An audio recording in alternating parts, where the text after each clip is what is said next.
har yasa ta aure shi. Yana daga cikin dalilan da yasa aure yake samun matsala, ake yawan samun accident a cikin aure a cikin al'umma musulmai, shine an cire Allah daga cikin harkar aure. Idan namiji zai auri mace sai ka samu babu addini a cikin lissafin. Idan mace za ta auri namiji sai ka samu babu addini a cikin lissafin. Idan namiji zai auri mace to kyanta shine kawai damuwarsa.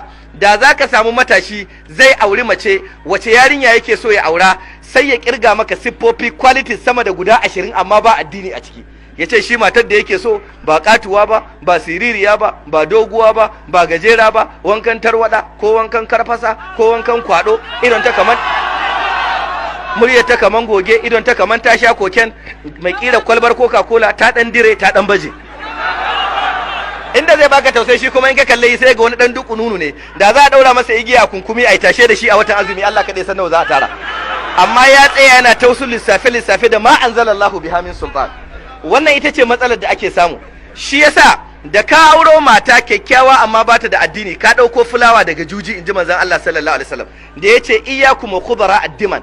Qalu wa ma khudara ad-diman ya rasulullah? Qala imra'atun hasana fi manbati su. Annabi yace ka shedin ku da dauko fulawa a juji. Wace ce fulawa a juji? Kyakkyawar mata a gidan da ba tarbiya. Wallahi mace kyakkyawa wato bata san addini ba tarbiya, to wannan kyan ba za ka ci moriyarsa ba. Wallahi sai ka auro ta ma saitin hamma da gyaran kafureto, sai an ganka a kofar gida ka rike azara ka gagara shiga cikin gidan ka sha fuska. In an ce ango ka sha mai, ka ƙara hada fuska don kai ka san ba mai ka sha ba. Kai sunanka ango ka sha matsala, kai matsala ce kawai ka sha. Su kuma mata idan suka tashi za su yi aure, su kuma abin da suke dubawa kana da kuɗi ko baka da kuɗi. Shi yasa mazajen ma yanzu wai an kasa su kashi ne, wai A B C D, wato haka aka aje su. Wai akwai A wato accountant kenan, akwai B wato banka kenan, akwai C wato chairman na local government kenan ko commissioner, akwai D director general, akwai E elected officer, akwai F federal government appointment.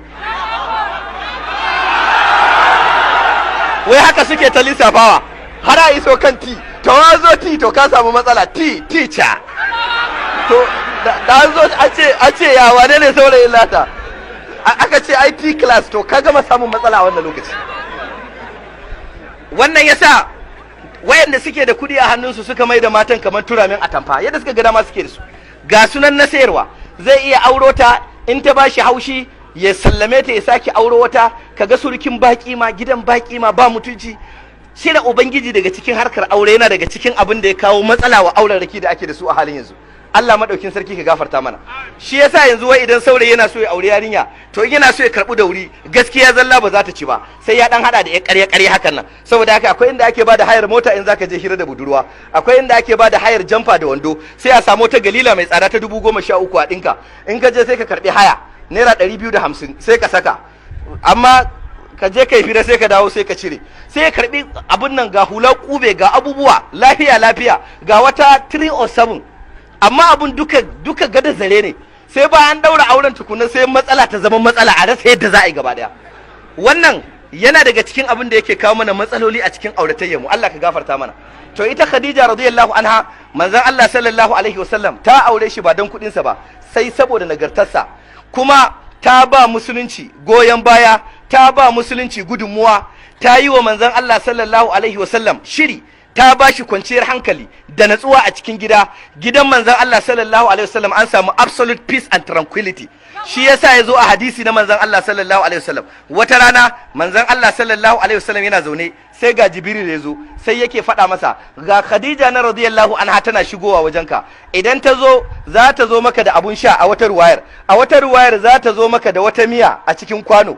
Idan ta zo to ka faɗa mata ubangijinta yana karanta gaisuwa zuwa gare ta, Allah yana gaida ita. Wace irin daraja ce wannan? Allah ya aiko a gaida ita. Wa aka ba aikan ya kawo? Mala'ika Jibril. Ya kawo wa annabin rahama bakin da baya ƙarya sannan ya isa da sakon.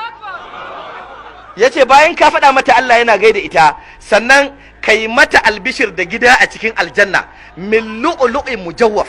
Gidan an gina shi ne da lu'ulu'u wanda aka rarake cikinsa, shine lu'ulu'u da yafi kowanne tsada, yafi kowanne ban sha'awa, da shi aka gina gidan. Sannan la sakhaba fihi wala nas, babu hayaniya a cikin gidan akwai cikakkiyar natsuwa da kwanciyar hankali, absolute peace and tranquility. me yasa aka ce gidan akwai cikakken natsuwa? Saboda ta bada natsuwa a gidan manzon Allah sallallahu alaihi wasallam. Duk matar da ta bada natsuwa a ɗakin mijinta, ta sa miji hankalinsa ya kwanta, ta bashi natsuwa, ya samu natsuwa da kwanciyar hankali, duk damuwa in ya shiga ta lallashe shi, ta kwantar masa da hankali, irin wannan mata, irin wannan gidan Allah zai bata aljanna.